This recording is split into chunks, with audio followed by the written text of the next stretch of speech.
Parents et amis avec Gilles Parent.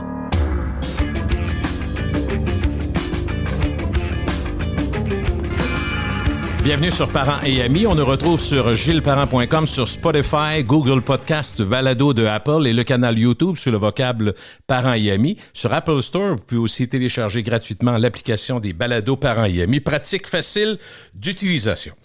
Je suis très content aujourd'hui et j'ai le bonheur de recevoir en balado l'excellent journaliste économique Pierre Couture que j'ai connu quand il œuvrait au Journal de Québec. Salut Pierre. Salut Gilles. Ça fait longtemps de ça, journal. Une couple d'années. Écoute, ça fait, j'ai été 13 ans au Soleil, moi, comme journaliste économique. Comment ça que j'ai oublié ça, moi? Puis après ça, j'ai été 6 ans chez Québécois. T'as commencé jeune? En fait, oui, on peut dire ça. Moi, je suis arrivé au Soleil en 2001. Après les attentats, là. OK. Et là, j'ai fait 13 ans. J'ai fait beaucoup d'économies là. C'est là vraiment que je couvrais Hydro-Québec, la SAQ, l'Auto-Québec, les sociétés d'État. J'avais eu le mandat de Yves Bellefleur, qui était le rédacteur en chef à l'époque. Il m'avait mis la main sur l'épaule. De ce que je comprends, t'aimais ça? J'ai aimé ça, mais tu sais, Yves Bellefleur était quand même imposant, là. Tu sais, dans une salle de presse, là. Je sais pas si tu as déjà... Oui. Comme ça. Et puis là, il dit, écoute, moi, je veux que tu couvres les sociétés d'État comme du monde. Fait que je l'ai fait comme il faut. Puis après ça, le Journal de Québec, Québécois sont venus me chercher au Soleil. OK. Ils ont dit, écoute, t'as du reach, tu parles à la radio beaucoup, viens-t'en avec nous autres. Puis ils m'ont fait une offre que j'ai pas pu refuser. Puis dans le fond, moi, c'était sûr que traverser d'un journal à l'autre, ça se faisait pas beaucoup à l'époque. Non. Et j'ai été vu comme un je sais pas si c'est un traître un ou un paria. Ça dépend qui ouais. réfléchissait. Mais tu sais, au Soleil, ça allait pas bien non plus. Là, on l'a su par la suite, là, le journal a fait faillite. S'est placé à l'abri de ses créanciers, puis ça a été repris, puis là, c'est une Ta coopérative. décision était pas mauvaise, finalement. Moi, je travaillais au syndicat. En fait, j'étais dans le syndicat. OK. Je savais ce qui s'en venait. Je voyais des gens très désorganisés, la direction de l'époque, là. Uh-huh. Fait que moi, je savais qu'il restait pas grand-chose à venir. Mais t'as pris une décision récemment, il y a une couple d'années, de devenir ton propre boss. Ouais, 2020. Ça prend de l'audace quand En même. janvier 2020. T'as pas l'air de regretter. T'es un gars qui a l'air heureux, puis t'es en train de bâtir avec tes podcasts, Cachemire, tout ça, quelque chose de bien. Ouais. Mais qu'est-ce qui t'a poussé? Moi, écoute, je voyais, tu sais, Québécois, c'est le fun de travailler pour Québécois. Ouais. T'as une puissance. Quand tu sors une histoire, là, le matin, là, écoute, c'est 1 million de personnes. Quand t'es dans 2 journaux, moi, j'ai souvent fait le front page du Journal de Québec, Journal de Montréal, TVA, Salut, bonjour et tout. Là, ça explose. Mais je voulais faire d'autres choses. Puis là, j'écoutais Gary V, là, Gary Vaynerchuk, qui est un podcasteur très connu. C'est un gars qui parle beaucoup des podcasts. Puis je sentais qu'il s'en venait quelque chose. Fait que j'ai dit, je vais partir mon podcast sur l'économie. Je vais donner des petites conférences. Puis j'aime ça faire de la radio. Fait que je vais aller faire des chroniques économiques à radio. Je l'ai fait à Choix Radio X. Et tout ça ensemble, ça a fait en sorte que ça m'a donné un élan. Puis là, depuis 2 ans et demi, le podcast est super écouté. Et, ça monte tout le temps? Ça monte tout le temps. Puis j'ai des annonceurs. Puis j'ai une auditoire qui est fidèle. Donc tout ça fait en sorte que ça amène beaucoup d'eau au moulin. Et c'est très satisfaisant. Puis quand tu prends une décision comme ça, Pierre, il y a un saut dans le vide pareil. Tu te dis, ça va me prendre des revenus. Au départ, ça part bien, mais tu as comme calculé ton affaire pour avoir quelques pistes d'atterrissage. Là, ça devrait marcher. Oui, il faut faire ça intelligemment. Je ne conseille pas ça aux gens là, de sauter. Les nerveux. J'avais le gros fonds de pension. Moi, j'étais le gros salaire québécois. Ça allait bien. Là. Tes amis t'ont-tu traité de fou? Un moment au moins? Mes amis proches savaient où j'étais rendu dans ma vie. Okay. J'ai beaucoup d'amis entrepreneurs qui ont déjà fait le saut, eux, puis qui sont très convaincus. Puis moi, c'était ça. J'étais devenu mon boss. Ils t'ont comme aussi. plus encouragé ceux qui sont proches de toi. Exactement. Tandis que d'autres, un petit peu plus éloignés, des journalistes qui ne comprenaient pas ce qui se passait, puis qui aujourd'hui sont encore, eux autres... tu travailles pour... Tu sais, dans le fond, quand tu travailles pour des gens, tu donnes tout ton contenu à ces gens-là. Dans le cas Québécois. Très bien. Alors que là, moi, le contenu, là, je le contrôle sur. Tu peux le monétiser. Voilà. Ce qui est une bonne différence. Voilà. Donc, tu es ton propre boss. Tu as le site cachemireplus.com. Oui. Si j'en oublie, tu me le dis. Ça, tu vois, le site Cachemire Plus, c'est récent. Dans le fond, je donnais tous mes contenus sur des plateformes, puis il n'y avait pas de colonne vertébrale. Avec cachemireplus.com, là, j'ai tout centralisé là. Donc, c'est le point d'ancrage. Et ça crée des clics, comme on dit. Ouais. Tu es capable d'aller chercher des revenus. Monétiser, là. OK. Tu es conférencier quand les gens veulent t'entendre. Exact. Tu es analyste financier. Tu collabores encore à Choix tous les jours? Oui, à Choix. Moi, je fais de la radio avec les gens de l'équipe du retour. Ben oui. Donc, je fais 4 heures de radio sur une chaise, mais je suis pas le main. Tu sais, c'est Jean-Claude ou Wallet. Je comprends. Très bien. JC, alors, tu sais, je suis là, mais t'aimes-tu ça, faire ça, être là? J'adore. OK. J'adore. Le contact radiophonique, surtout avec les auditeurs, parce qu'on se fait écrire, nous autres, en temps réel, les gens écrivent. Hein? Oui. Puis là, je fais de l'économie. Texto, courriel, tout ça, fait que ça te garde très dynamique. Puis en même temps, ça te fait un horaire plus chargé, puis des revenus plus stables dans l'ensemble aussi. Oh non, c'est sûr que là, le monde de la radio, c'est un Ça bouge beaucoup en radio quand même. Écoute, je regarde le line-up de 2 ans, l'année passée, il y a toujours des changements. Puis, je me rappelle d'un patron qui nous avait dit à l'époque où j'étais au 93, mettons en 2015, il avait dit, là, écoutez, il y a telle annonce, puis les changements, c'est fini cette année. J'avais levé la main, j'avais dit, écoutez, moi, ça fait 40 ans que je suis là-dedans, vous pouvez pas dire ça. Ah, c'est incroyable. Tu sais, tout récemment, nous autres, on pensait qu'à Choix, là, il y avait une programmation stable pour les prochaines années, puis là, d'un coup, Jeff Fillion s'en va. C'est pas un petit morceau, là? C'est pas un petit morceau. Le gars, il faisait quoi, là, quasiment 40 parts de marché le midi. Écoute, il domine complètement. Donc, ça change complètement la situation. Mais ça donne des opportunités à certains. Et voilà. Faut le voir comme ça. Écoute, c'est une période très faste en transformation, en bouleversement, en inquiétude de toutes sortes quand on parle d'économie. La pandémie, il y a plusieurs sujets, on va toucher à peu près à tout, mais la pandémie a bousculé nos vies, puis les habitudes fondamentales, c'est ça qui est intéressant. Notre façon de travailler. Tu sais, sans dire que ça avait été stable, ça avait été quand même plus stable que ça l'est maintenant. Puis tu sais, quand c'est arrivé la pandémie, on était tous dans une situation où on se disait, je sais pas si tu l'as vu de même, Pierre, mais couple de mois, puis après ça va revenir. On passait à l'aspect santé, fait qu'on reste à la maison par sécurité. Finalement, il y en a qui ont découvert le plaisir, au moins de la mixité, travail à la maison et travail au bureau. Les avantages, les désavantages. On a une transformation qu'on n'aurait jamais vue aussi rapidement sans la pandémie. Le télétravail. Mais il y a 2 choses qui arrivent, là. C'est parce que là, il y a une pénurie de travailleurs. Et tu as le phénomène de la numérisation de l'économie.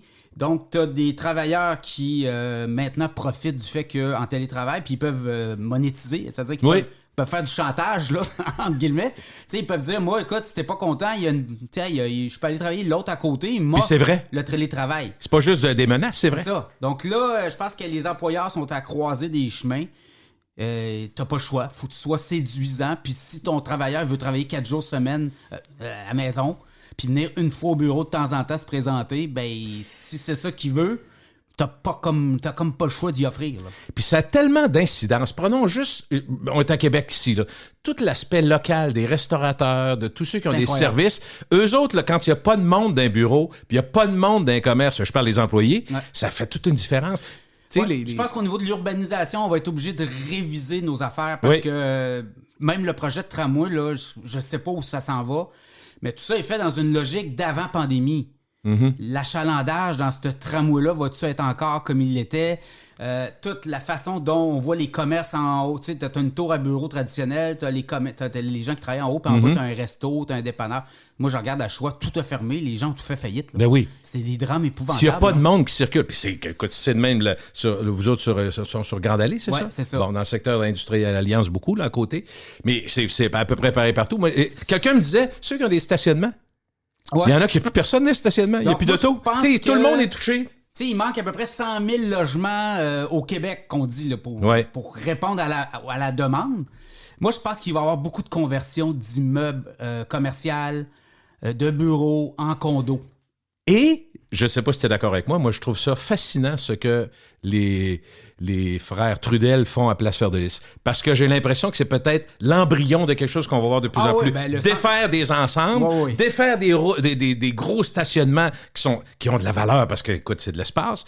Et en faire, ils veulent mettre des routes à travers de ça, rendre ça un peu plus 10-30, appelons ça de même. Ouais, ben ça, c'est les problèmes des centres commerciaux de catégorie B ou C. Parce que les A, eux, n'auront pas de problème dans les prochaines années. C'est quoi les A, mettons, les par A, rapport? c'est Laurier-Québec. OK, les gros. Capitale, les gros, OK. Les gros, Place Sainte-Foy, Place... Mais mettons, Place 4 Bourgeois, ça, c'est pas dans les A, là. Là, on s'en va dans le B, dans le C. Un C, donc, eux, je pense, avec tout ce qui est en train de se refaire comme monde dans le monde du commerce au détail, tu sais, où tu avais 3-4 magasins d'une chaîne, il y en a un, il va être dans un A.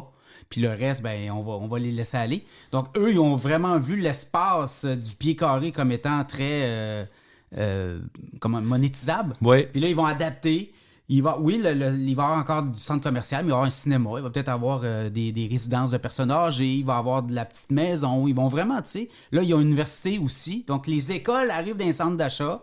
Les garderies vont peut-être arriver. Oui. Il va y avoir du divertissement, la bouffe. Ouais. Donc, les restaurants, mais aussi les comptoirs, les épiceries qui vont être là aussi. Et une des choses qui est un autre corollaire de la pandémie, pendant qu'on en parle des effets, je pense que ça nous a amené aussi à se poser des questions sur le plaisir de profiter de la vie. Quand tu es chez vous, juste pas être dans le trafic, puis tu as l'impression aussi que c'est agréable, tu as des dépenses en moins. On comprend qu'avec l'inflation, il y en a qui sont arrivés, mais tu sais, l'histoire du chalet, moi au début, je pensais que c'était comme, pour en avoir parlé à Martin Desrico, non, il dit, Gilles, c'est pas juste une bebelle, là. Il y en a une gang qui sont achetés un chalet, puis un deuxième chalet, puis un chalet pour l'été, puis un pour l'hiver, puis ça. C'est pas tout le monde qui avait les moyens, mais il y a beaucoup de gens, sachant, surtout, que la technologie suit. Oui. Sachant que tu peux travailler, tellement que travailler en Floride, Jeff est un bon exemple, Jeff Fillion. Oui. Il y en a d'autres qui le font aussi. Combien de collaborateurs en podcast, tu le sais? José Arsenault est en Floride. Est en Floride aussi. Quand tu écoutes des gros podcasts aux États-Unis, les plus gros, là, souvent sont à l'étranger. Voilà. Puis toi, avec le Clean Feed, avec tous les liens aujourd'hui, tu as une technologie qui est extraordinaire. Donc, le pourquoi pas ailleurs est vrai. Ça amène une mobilité, une flexibilité qui n'a pas fini de changer, je pense. Oui, les travailleurs sont de plus en plus ouverts. Ils appellent ça du traquance. Oui. C'est une nouvelle tendance. Ben oui. Et on l'offre. Donc, tu vas aller travailler à l'étranger un mois et demi dans l'année. Bon, on va te l'offrir. C'est pas des vacances, là.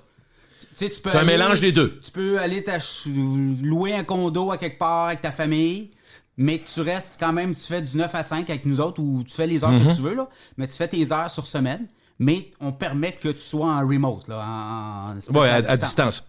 Une chose, Pierre, aussi, qu'on a vu beaucoup, même entendu auprès de nos amis, il y a des gens qui avaient une job qu'ils aimaient un peu, que toi, tu as fait des changements, tu es resté dans la même ligne. Là. Mais il y en a qui ont dit, mettons, peu importe, exemple, ce que j'ai en tête, c'est 2-3 personnes que je connais qui étaient dans le monde de la restauration, où l'instabilité s'est installée, on ouvre, on ferme, 2 mois fermé, take-out, sacrifice. Il y en a qui ont dit, OK, bye. OK, bye dans le sens où les entreprises et le gouvernement ont dit, écoutez, on va vous aider à vous mettre à jour dans vos connaissances si vous voulez venir travailler dans le monde de la santé. Ceux qui étaient déjà dans le public, donc 1 an ou moins d'1 an ou 1 an et demi des cours, même souvent payés par l'entreprise. Donc, un switch de carrière, pourquoi pas? Il y en a beaucoup qui ont fait ça, une mise à jour de leurs connaissances, où vraiment, à 40, 45 ans, on s'en va vers d'autres choses. Oui. Puis ça, on va le voir de plus en plus. Je pense que oui. Ils appellent ça pivoter. Et je pense que c'est une tendance qui va être forte dans les prochaines années. On le voit au Québec, là. Pénurie de travailleurs partout. Tu as 280 000 chômeurs, tu as 80 000 jeunes qui n'ont pas de boulot, tu as 60 000 aînés qui pourraient travailler mais qui ne travaillent pas. Donc tout ça, là, ça fait en sorte qu'il y a quoi? Il y a 250 000 postes à combler au Québec. Fait que je pense que tu n'auras pas le choix. Les compagnies, les entreprises, va falloir qu'ils offrent de la formation, mais il va falloir qu'ils pivotent avec leurs employés aussi. Puis quand tu regardes, Pierre, les bébés qu'on fait, on en fait passer, c'est clair qu'on ne pourra pas remplir ces postes-là uniquement par la natalité au Québec. Donc, l'immigration aussi va devenir très, très importante dans les prochaines années. Mais c'est probablement, je pense que M. Legault a mis la table en disant que ça va être son argument de négociation fédérale pour la campagne qui s'en vient, l'immigration, les droits, puis les titres d'immigration.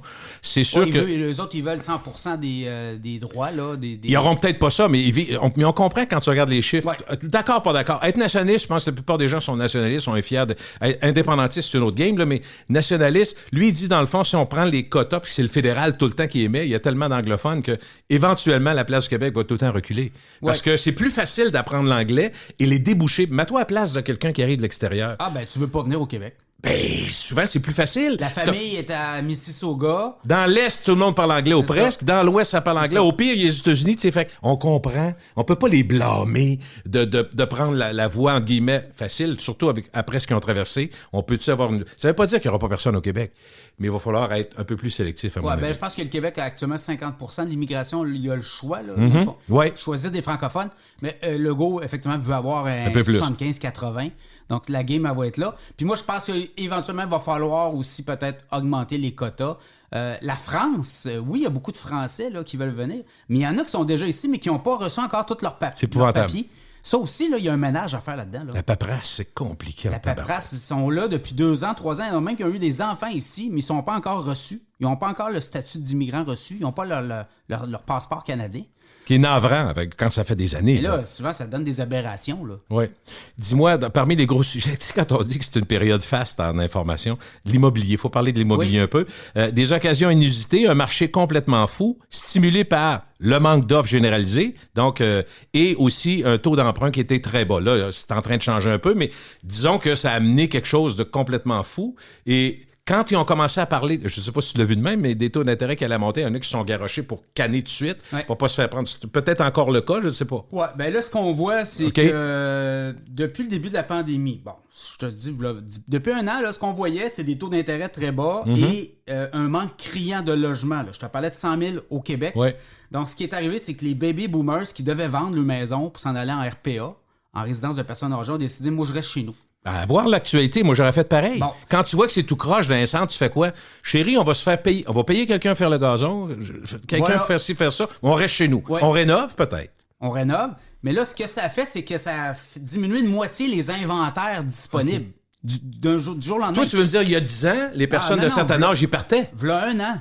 OK. T'avais 5000 maisons à vendre dans la région de Québec, maisons condo. Ouais. T'en as 2500 actuellement. Oh! Donc là, ça fait en sorte qu'il y a une pression. Les acheteurs sont là. T'as les aides, les millénarios qui sont prêts à acheter. Les autres, ils ont un pouvoir d'achat. Mais il n'y a pas de produits disponibles. Donc ça fait des surenchères. Là, c'est ça, Là, absolument. on a 50 000, 100 000. Oh, les taux d'intérêt montent. Là, Ouais, mais attention, juste là-dessus. C'est intéressant. Ton point, moi, c'est là-dessus. Les taux d'intérêt montent, mais le besoin est encore là. Il y en a qui se logent pas. Ouais. Il y en a peut-être qui vont peut-être dire, on va attendre notre projet, on va aller en appartement. Ça va breaker. Il en manque des appartements aussi. aussi. Mais là, ça va breaker. Oui, là, hein? on commence à le voir. Parce que là, les hausses de prix étaient de 10, 15, mettons 15 là, une couple de mois, là, on est à 10. Ça va peut-être breaker encore un peu. Moi, ce que je m'attends de voir, c'est qu'éventuellement, il va y avoir une autre hausse de taux directeur. Peut-être même cette semaine. Cette semaine. Là, on va être à 1,5. On était à 0,5 là, 2 mois. 1,5, 2, je vois 2,53 le taux directeur à la fin de l'année. Ça change les paiements mensuels quand tu as une hypothèque. Hein? Ah ben oui. Pas mal. Parce que là, ton hypothèque était à 2 est rendue à 4,5 là. Si tu es fermé, là. On parle d'un 5 ans fermé. Donc, il va y avoir ça. Le variable va bouger aussi. Donc, il va y avoir un impact. Je pense qu'on veut ralentir parce que l'inflation à 8, 9, 10, c'est intenable. Quand tu fais des projections, c'est drôle, Pierre, parce que, mettons que tu payes 750 par mois pour ta maison, ton condo, peu importe. 750 par mois. Puis quand tu as une hausse de même, tu t'es porté à penser, 7,50, ça va monter à 7,60. Non, ça monte pas mal. Quand tu regardes les vrais chiffres, tu dis, hey, ça monte à 8,40. C'est quoi cette affaire-là? Peut-être plus même. Oh oui, dans certains cas. Ça bouge beaucoup, là. T'es passé d'un taux à 2, t'es rendu à 4,5, là. Donc, ton hypothèque, tu avais signé 3 ans, tu arrives à terme, puis ton taux est plus à 1000, il est rendu à 1400, 1500. Oh. Donc, Puis, il va avoir un impact, là. Puis, on a des consommateurs, soyons honnêtes, qui travaillent beaucoup. C'est le crédit qui nous amène de même, Pierre, mais on travaille beaucoup avec des paiements mensuels. C'est ça. J'ai ça pour l'auto, Ouais. j'ai ça pour la maison, les assurances. Fait que là, tu additionnes, tu dis, oh, OK, là, la maison. Puis là, pendant la pandémie, Gilles, il y a du monde qui ont été acheter des maisons plus loin parce que le gaz n'était pas cher. Puis les prix des maisons étaient comme... Puis Internet rentrait là-bas, on était correct, on peut travailler de là-bas. Là, on revient en présentiel. Là, l'essence, c'est plus 80 ou je sais pas, c'est 75 ou 50 par semaine, mais c'est rendu 100, 120, 130. Donc là, ça scrape des budgets, ça aussi. Fait que là, il y a du monde qui recommence à faire des ils se rassoient, puis ils font leur budget. Ils disent, écoute, là, il nous manque... on n'a plus le 400-500 qui était disponible par mois, là. On l'a plus, là. Donc, il y a ça aussi, là. On a des ménages qui vont être plus serrés dans les prochains mois. Et là. tant qu'à avoir des variables qui influencent nos vies et l'économie, parlons de la guerre en Ukraine, parce que le fait que, là, moi, je fais partie de ceux qui se disent, après moi, ça va être plus long qu'on pensait, là, tu sais. On a pensé à la pandémie que ça durait 3 mois, finalement 2 ans, puis on est complètement sorti. On pense qu'on est dans une sortie qui ressemble à quelque chose qui serait une sortie.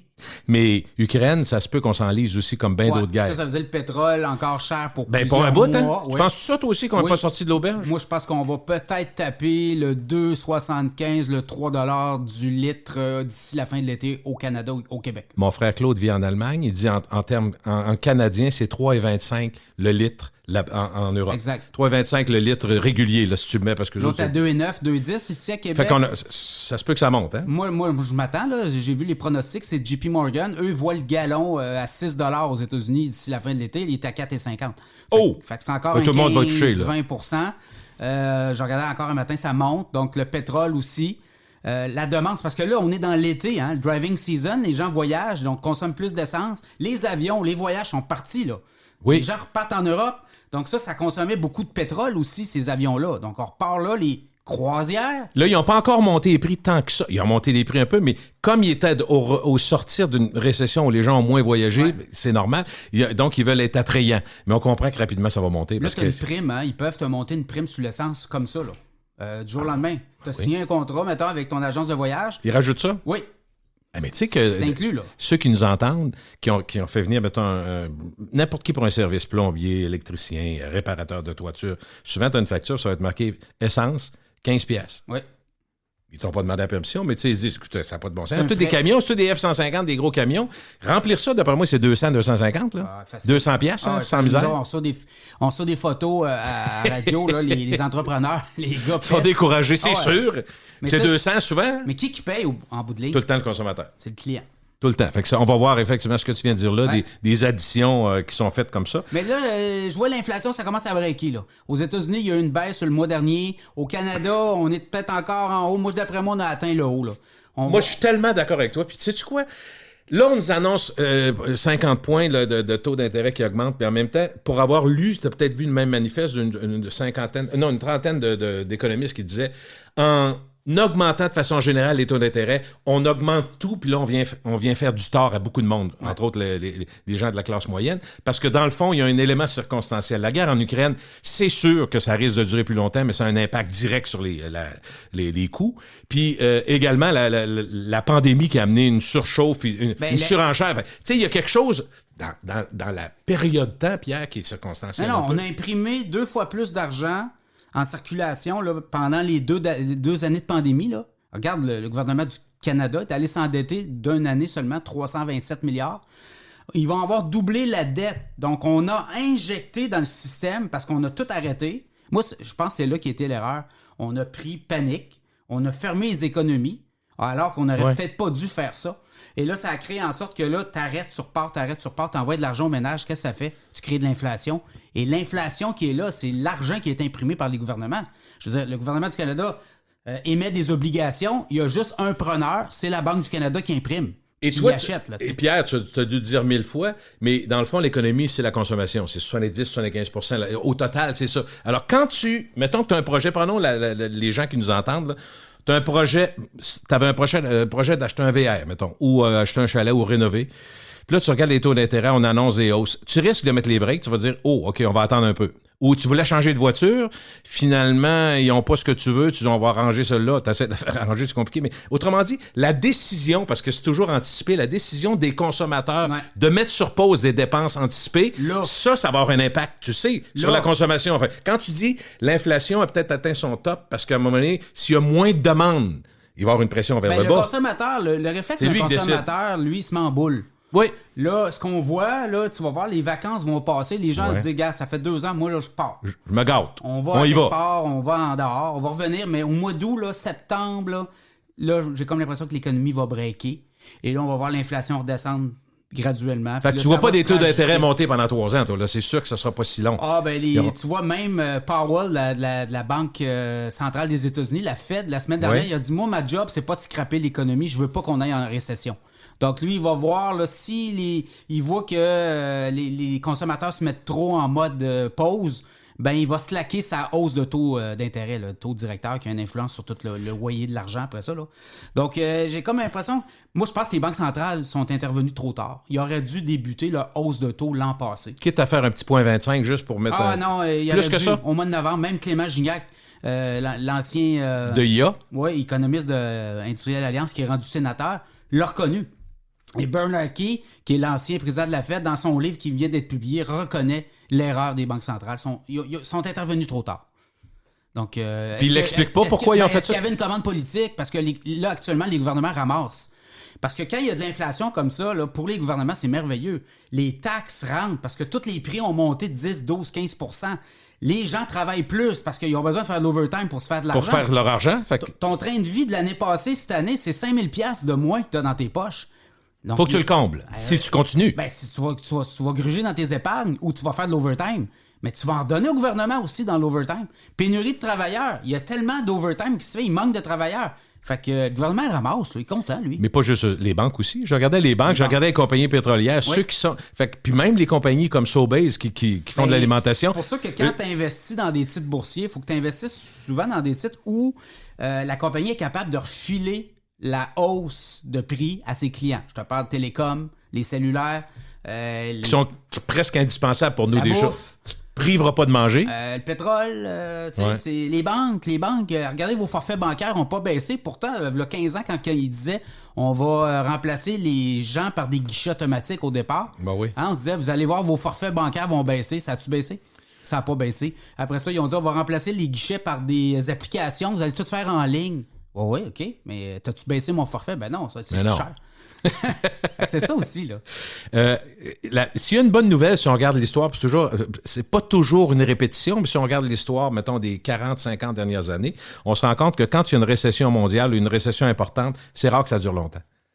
Ça dure pas... C'est 2 trimestres. Une récession technique, c'est 2 trimestres, là.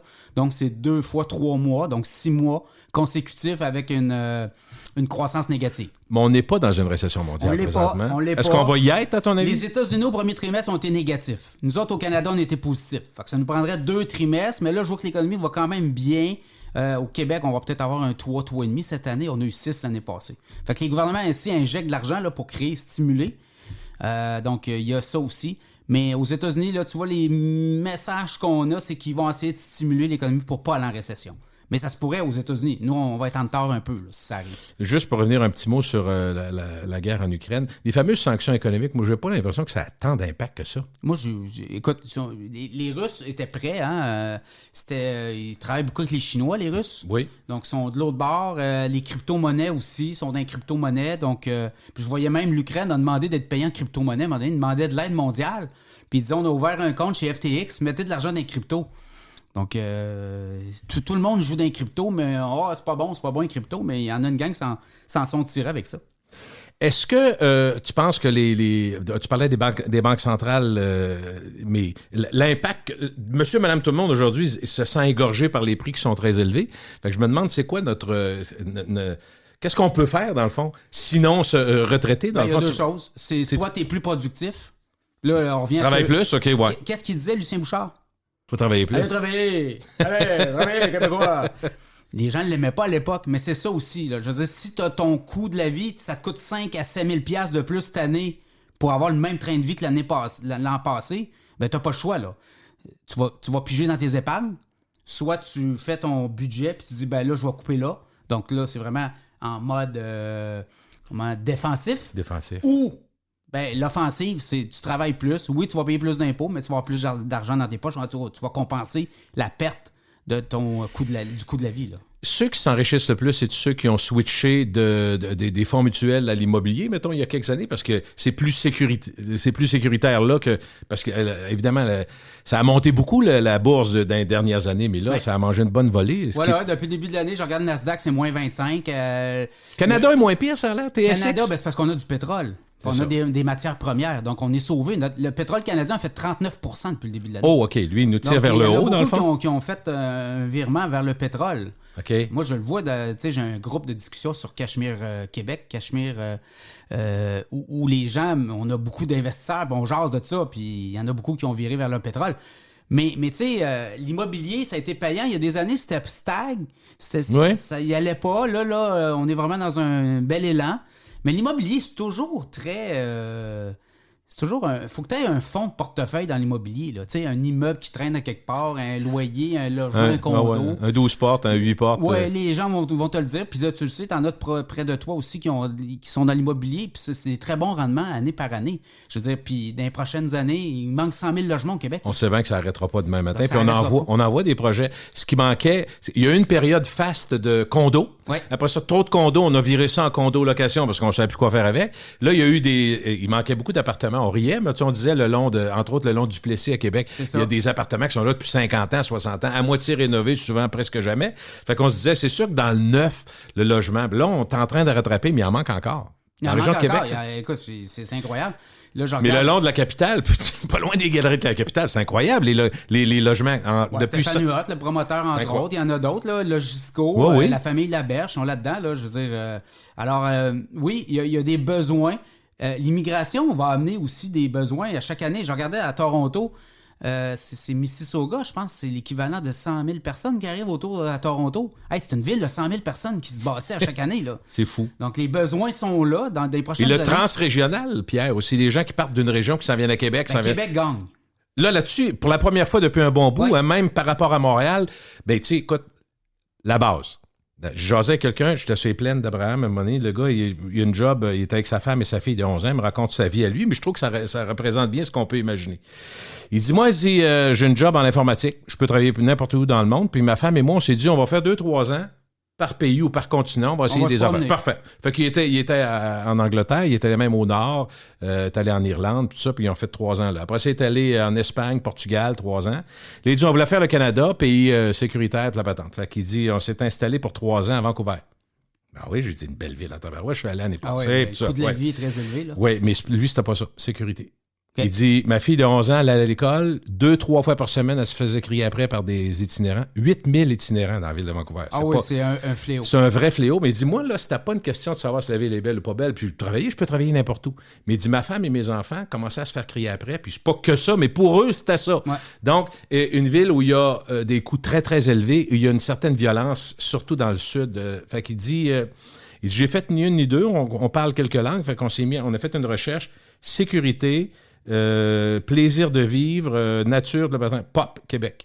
Ben, Québec, il vient de s'installer à Québec. Il n'est pas le seul à faire ça. Ouais. Mais c'est un exemple. Mais combien de Montréal, en voyant qu'il y a une attaque au fusil par semaine, quasiment? Ça tire du gun pas mal à Montréal. Assez pour faire peur. Si t'élèves des enfants, ça se peut qu'une discussion... Moi, je connais des gens de Montréal qui sont emmenés à Québec récemment. Là. Aucun doute pour moi, ça. Ils sont venus vivre à Québec pour la qualité de vie. Et la sécurité. Oui.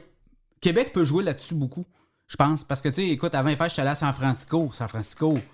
Ah, la Mecque c'est des beau. technos, mais tabarouette qui ont un problème d'itinérance dans les rues. C'est rendu problématique. Les gens se font attaquer. Là. Le gars sort, il est tu me regardes même pas! Tu sais, c'est le genre d'affaires que tu comprends qu'ils ont des problèmes mentaux pour plusieurs, mais est-ce que la réalité entre faut les intégrer puis accepter ça, c'est une chose, mais est-ce que tu veux vivre dans ton quotidien avec des gens de même tout le temps? C'est ça la question. C'est ta vie à toi. Il faut les intégrer, oui. Ils ont un problème d'intégration, mais il y a un problème aussi d'immigration. Là. Il y a beaucoup de gens qui vont vers San Francisco. Incontrôlés. Qui viennent de partout autour parce qu'il y a du cash, parce qu'ils savent qu'ils vont se faire donner de l'argent par des gens. Les jeunes travailleurs techno, il y en a beaucoup. Écoute, la Silicon Valley est là. C'est San Francisco. Est-ce que tu penses que Québec, parce qu'en parlant un peu de la région de Québec, oui, est attrayante. On sait que pour le tourisme, c'est encore une des villes les plus en demande. Puis on comprend que si on ouvre les frontières, la ville de Québec va en bénéficier. Mais quand tu dis on peut en profiter, il faut juste aller sur la rive sud de Québec et même la rive nord vers Port-Neuf, voir comment il y a de la construction. Moi, je pense aussi que l'interrégional nous amène de plus en plus de monde, puis il va falloir être prêt à ça aussi. Oui, puis ça veut dire un troisième lien, moi, je pense à l'est. Moi, je pense qu'il faut créer un périphérique. On ne peut pas s'en sortir. Il faut créer un désenclavement.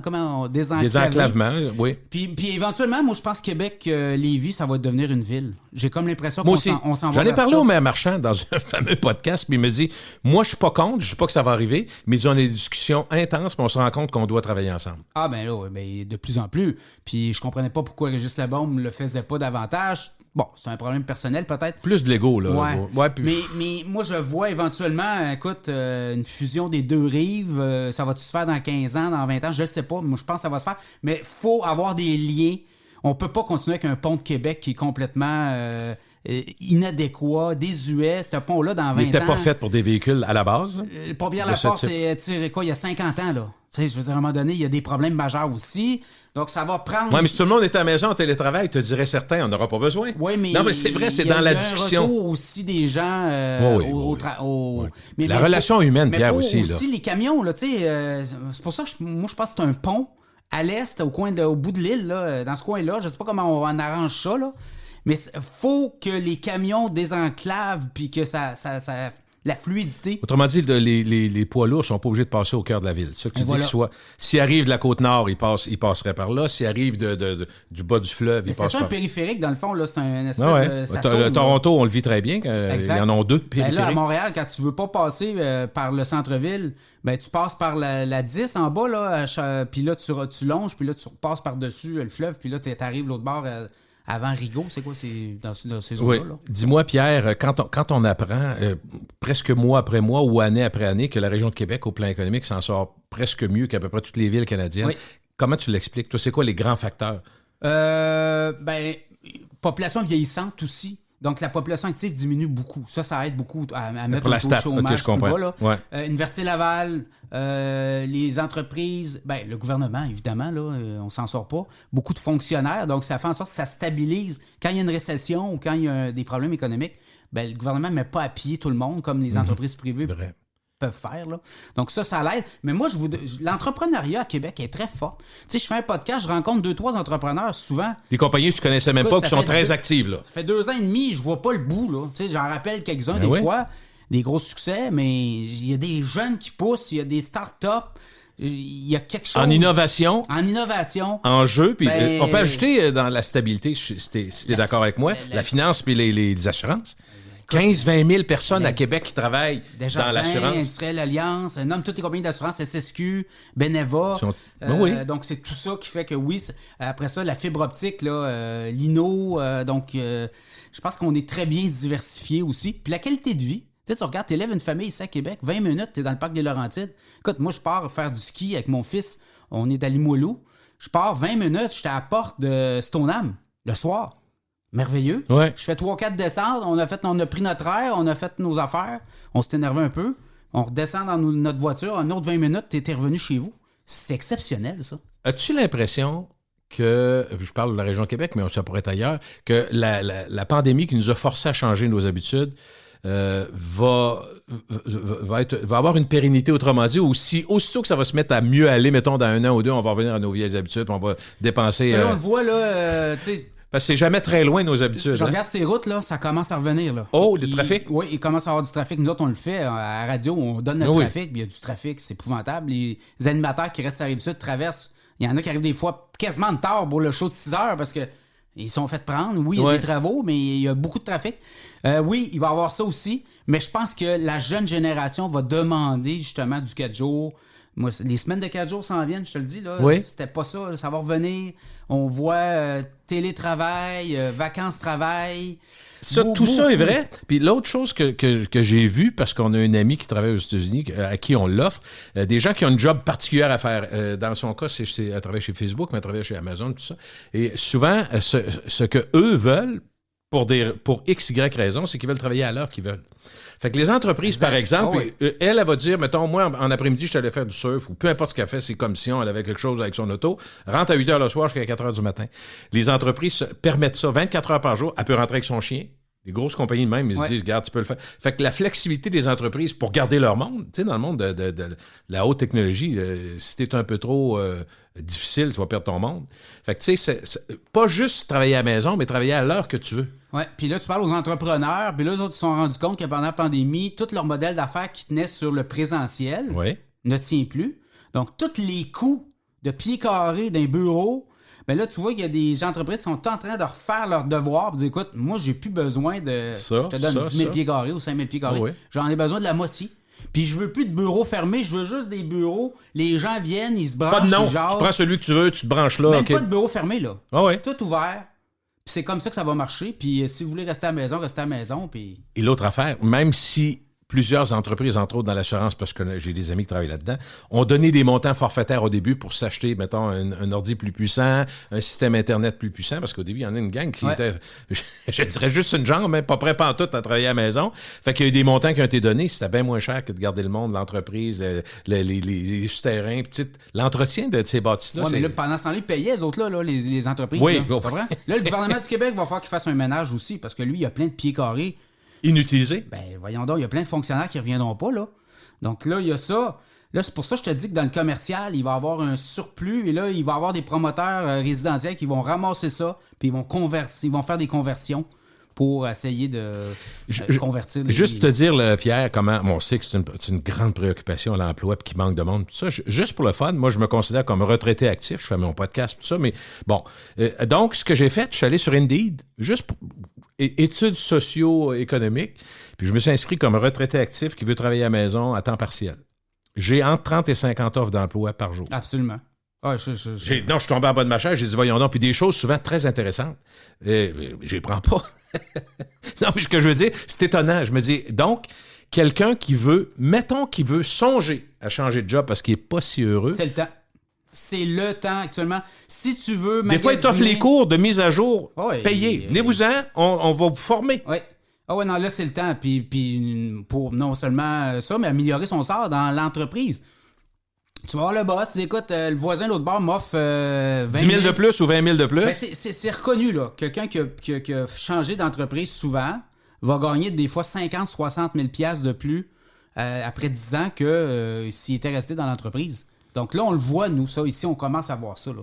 Donc, effectivement, si tu veux, tu veux pivoter ou si tu veux changer de boulot, d'entreprise, c'est le temps. J'avais un questionnement qui est plus sur la vitalité économique concernant le troisième lien et le tramway. Ouais.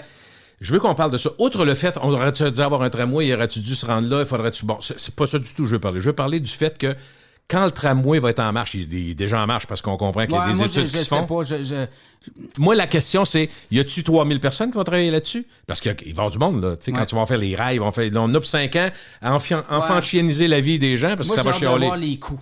Moi, je te le dis, j'ai peur au coût. On va sortir les enveloppes l'année prochaine. Ça peut pas être mieux qu'à Montréal, Pierre. Ça sera pas mieux. Ça va coûter 40% plus cher. Je comprends, mais c'est un projet qu'on nous a vendu à 3 milliards, 2 milliards, au début 3,3. Ça va finir à 6-7. Là, on est à 4. On va aller à 6. Moi, c'est parce qu'à un moment donné, la capacité de payer, là, qui va payer? La Ville de Québec va se ramasser avec une facture incroyable, là. C'est l'ensemble du Québec qui paye le plus gros de la facture. Oui, mais là, tu sais, à un moment donné... Oui, non, je suis pas en train de dire que je suis content, là. Là, on s'est entendu sur un dépassement de coûts. Le provincial a dit, je vais payer 40% sur 4 milliards. Ben attends une minute, mais qu'on tombe à 5 et à 6... Ils vont-tu être là? Moi, le fédéral, je l'ai pas entendu encore, là. J'ai pas vu la main levée non plus, moi non plus. Là, tu comprends? Ah, mais Pierre, quand ça coûte plus cher à Montréal, est-ce que tu penses que c'est juste les Montréalais qui payent plus cher? Oui, je comprends, mais la capacité de payer aussi... Ah non, c'est sûr. Je veux dire, c'est un projet, 1, puis 2... Je te parle des coûts, mais 2, là, au niveau de l'acceptabilité sociale, ce projet-là passe pas. Non. Écoute, je parlais avec un... C'est encore pas plus que 50-50. Je parle avec un important employeur dans le commerce au détail de Québec. Il dit, j'ai son dos auprès de mes employés, mais j'ai des petits employés de 16 ans, 17 ans. 12% des gens vont prendre le tramway. Ils en veulent pas. Je veux dire, c'est pas... Il y a personne qui se lève le matin à Québec pour dire, hey, wow! Yes! Moi, je pense que c'est un paquet de problèmes. On va engorger l'économie sur tout le centre-ville. Puis après ça, une dalle de béton pendant, je sais pas, 100 ans, je sais pas. Mais tu penses pas, toi, qu'il va y avoir une impulsion économique le temps de la construction parce qu'il va y avoir énormément de travailleurs? Non, mais c'est vrai. C'est vrai de bien des grands projets. On est déjà en pénurie de travailleurs. Là, ce qui va arriver, c'est que c'est du déplacement, oui. Ben, 1 puis 2, les gars vont charger cher, là. Donc, cette facture-là on devait payer 3 milliards, on est rendu à 4, elle va être à 7 puis à 8. Puis ça, c'est un premier tronçon. Moi, j'ai peur. Moi, je sais pas... Moi, je pense qu'en tout cas, j'ai lu beaucoup là-dessus parce que j'essayais de me faire une tête. Dans le fond, j'ai dit, il n'y a personne qui a la science infuse. Ce que je remarque, c'est que partout ça a été construit, à peu près partout. Quand c'est construit, il y a beaucoup plus d'acceptation parce que le monde, coudonc, finalement. Oui, mais t'as même pas 50%, là. T'es à 38%. Non, c'est pas beaucoup. C'est pas beaucoup. Puis on n'a pas senti la ferveur ni de Labaume au départ, ni de Legault au départ. Là, il a mis son pied à terre à un moment en disant, on a compris que le caucus de la région de Québec n'en voulait pas, là. Ben, clairement, là, je veux dire, Éric Kerr s'est fait élire là-dessus. Là. Tu sais, je veux dire, il y a des gens à Québec qui sont fait élire sur contre le tramway. No way tramway, souviens-toi très bien, ça. très bien. Écoute, moi, ce que je vois, problème, écoute, ça va être du cash, puis ça va être pain.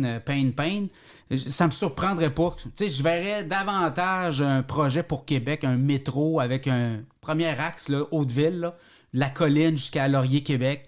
Puis à partir là, là, travailler sur des dizaines d'années. Oui, puis si t'empruntes... Moi, écoute, ça fait longtemps que je pense comme toi. Je sais pas si tu le savais, mais moi, le métro, je me disais, ne serait-ce que pour les conditions climatiques. Mais voyons. Il fait pas beau quasiment 8 mois sur 12. Le vent, la pluie, puis tout. Fait que tu payes... Tu fais comme... Mais Toronto a commencé de même. Ils ont fait une ligne seulement, je sais pas si tu te rappelles, juste, qui va au lac Ontario, qui s'en va une ligne nord-sud, c'est fini. Puis après ça a pris 5 ou 10 ans, une autre ligne.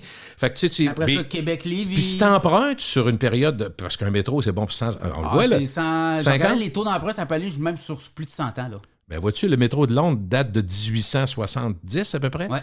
Bon, ça fait 150 ans et plus. Je te dis pas qu'on veut un métro comme ça. Il était évidemment renouvelé, rénové puis tout. Mais c'est pas comme une maison sur 25 ans. Exactement. Puis moi, faut le voir demain. Moi, je le vois comme un leg aux générations futures. Donc là, on parle de léguer un projet sur plusieurs années, sur 3 générations, là. Mais sais-tu, Pierre... Les Parisiens, eux autres, là, qui profitent du métro-là, ben, c'est des gens de 1850, 1890 qui ont pensé, là. Quand tu as un métro comme Paris, prenons l'exemple de Paris ou les grandes villes, tu arrives là, ça devient un moyen de transport. Ben, c'est sûr que c'est ça. Parce que le stationnement est hors de prix, tu vas être pogné dans le trafic. Tout. Mais tu sais, prenons l'exemple de Vancouver. On parlait de Vancouver tantôt, qui ont fait un mélange des deux. SkyTrain. Ben oui, le SkyTrain extérieur en dehors d'un banlieue, puis quand tu arrives en ville, il rentre en dedans comme un métro. C'est ça. Ça, je trouvais que c'est un beau compromis. Moi, je trouve ça... Québec le font, mais sur un demi-kilomètre, là. Ouais. Pas se passer. Il y avait une occasion, écoute, là. Imagine ça en ville, le tramway qui passe au coin de René Lévesque, Cartier, Non. De la place pour deux Parce vélos à À droite. l'origine, il devait sortir sur la rue des Érables ici. Là, Ça me semblait plus logique. Oui. Puis là, ben, c'est pas ça qui arrive. Là. Pour couper, parce qu'on a coupé. Là, on Et se ramasse- pourtant, on sait comment ça va finir. Ça va coûter cher pareil. Là. Ben, on se ramasse avec un projet de pauvre. Moi, tant qu'à y être, allons-y avec un métro, puis travaillons en dessous, puis... Faisant moins long au début. écoute. Alors, moi, je probablement trop tard, j'imagine. Là. On verra. Peut-être. Dernier point, Pierre, on va être obligé de se reparler, c'est bien le fun. Moi, je veux que tu me parles un peu des bitcoins puis le pot. Parce que j'ai entendu tellement de mes chums, hey, écoute, j'ai une compagnie de potes, je m'en vais là-dedans, puis c'est puis ça. Puis il y en a qui ont perdu de l'argent, puis sans dire qu'ils ont perdu leur chemise, ça n'a pas été le Klondike. Les bitcoins, je connais pas ça, j'ai aucun jugement. Ben moi, je suis pas là-dedans. je donne une conférence des cryptos, là, fait que je peux t'en parler des bitcoins. Là, tu vois, gars, il remonte aujourd'hui. Là. En temps réel, Pierre est sur son cellulaire. Je regarde le bitcoin, là, et il remonte de 1000$ aujourd'hui. Là. Mais tu sais, il faut jouer le bitcoin comme on joue un stock à bourse, c'est-à-dire qu'il y a des hauts et des bas. Okay. Et si tu as compris ça, puis tu as compris que dans le fond, il n'y a pas plus que 21 millions d'unités en circulation. Il y en a 19 actuellement, puis au cours des prochaines années, là, il va y en avoir 21 millions. Il n'y aura pas plus que 21 millions de bitcoins en circulation. Donc, qui a décidé ça? C'est le fondateur de Bitcoin. Là. Il a dit, c'est ça qu'on a. On va avoir une unité limitée, donc ça va créer de l'offre et de la demande. Et quand tu regardes un peu qui détient les bitcoins, il y a des baleines qu'on appelle. Là. C'est entre 1000 et 10 000 détenteurs de bitcoin à 30 000$ US. Là. C'est-tu des grosses corpos qui ont ça ou des privés? Il y a des privés, il y a Tesla qui en ont, des corpos, il y a MicroStrategy. Mais ce que je veux dire, c'est qu'il y a des baleines qui achètent, qui font monter le prix du bitcoin. Puis à un moment donné, ils vendent. Puis les petits poissons, ben s'ils n'ont pas vendu, ben les autres, ils tombent avec le bitcoin. Donc, c'est un peu ça. C'est un jeu de comme un offre et de demande. Hein. C'est ça. Sauf que, moi, écoute, pour te prouver que je connais pas ça, le bitcoin, c'est, tu sais, mettons de l'argent. De l'argent, je sais que tu peux prendre de l'argent. Je sais que Interact, tu as ton compte, tu as accès à ton compte. Bitcoin, es-tu lié à ton compte? Tu peux-tu payer avec ça? Oui, à cette heure, il y a plein de compagnies qui l'offrent, le paiement. Puis de plus en plus, on va le voir. Là. Je pourrais m'acheter une Tesla en payant en bitcoin. Oui, Tesla accepte le bitcoin. Ben, vu qu'ils sont là-dedans, j'imaginais, j'ai pris ce nom-là parce que tu l'as nommé. Exactement. Mais avec ton portefeuille, là, Visa a une carte de crédit en crypto. Donc, tu as une carte de crédit en réel là, que tu achètes des biens. Qui va dans ton compte crypto à toi. C'est ça. Puis ils viennent chercher selon les montants parce que le bitcoin il est divisible. Là. C'est pas parce qu'il vaut 30 000 que c'est une unité. Tu peux acheter des centièmes de bitcoin. Donc, il y a ça qui s'en vient. Là, ce qui s'en vient, c'est les NFT, le métavers, les non-fungible tokens. Et ça, tu payes ça en crypto-monnaie. Fait que dans le fond, il faut créer des produits pour qu'on puisse acheter en crypto-monnaie. C'est quoi l'avantage de ça par rapport à la monnaie habituelle? Ben, tu as beaucoup moins d'intervenants aussi. Parce que quand tu payes avec ta carte Visa, ben Visa te charge une cote. La banque te prend une cote. Tandis que quand tu es en crypto, tu as moins d'intervenants. OK. Donc, le premier avantage, c'est que tu as moins d'intervenants, de moins de pourcentage qui est pris à gauche ou à droite. Ben, c'est la décentralisation des transactions. C'est toute de la blockchain, de la chaîne de blocs. Donc, c'est dans le cas de Bitcoin, ceux qui vont créer, qui vont donner de l'énergie de leur ordinateur quand tu mines du Bitcoin. Tu donnes de l'énergie pour ajouter les transactions de la chaîne de blocs. Donc, tout est décentralisé. C'est pas centralisé dans un ordinateur à telle adresse, à telle place. Tout est... Ils appellent ça de l'économie décentralisée. Là. Donc, ceux qui n'aiment pas la mainmise, d'une certaine façon, des banques, des grandes banques sur nous, le Big Brother, il y a mieux le Bitcoin parce que c'est un peu plus indépendant. Est-ce que je peux dire ça? Oui, absolument. Puis, le Bitcoin parti à... Il était même pas une pièce, là, il y a quelques années. Là, il était rendu à 30 000 US. Ça, c'est une unité. Une unité de Bitcoin. Et on voit monter ça. On dit qu'on pourrait peut-être atteindre les 100 000. OK. Autre question néophyte. Quand on parle, mettons, d'argent, il y a des valeurs selon les pays, selon les monnaies. Le Bitcoin, c'est toujours pareil partout que j'en achète en Espagne ou à Québec ou à New York. C'est Bitcoin, ça va la même affaire. Oui, et c'est pour ça que Tesla en achète, dans le fond, parce que sur les monnaies, tu as beaucoup de frais, hein? De banque, puis de transactions, puis de... Alors que si c'est en Bitcoin, ben, tous tes frais liés à l'utilisation des monnaies dans tous les pays, ben, tu ramènes tout ça en Bitcoin. Donc, il y a beaucoup d'économies pour ces compagnies-là qui sont partout, là.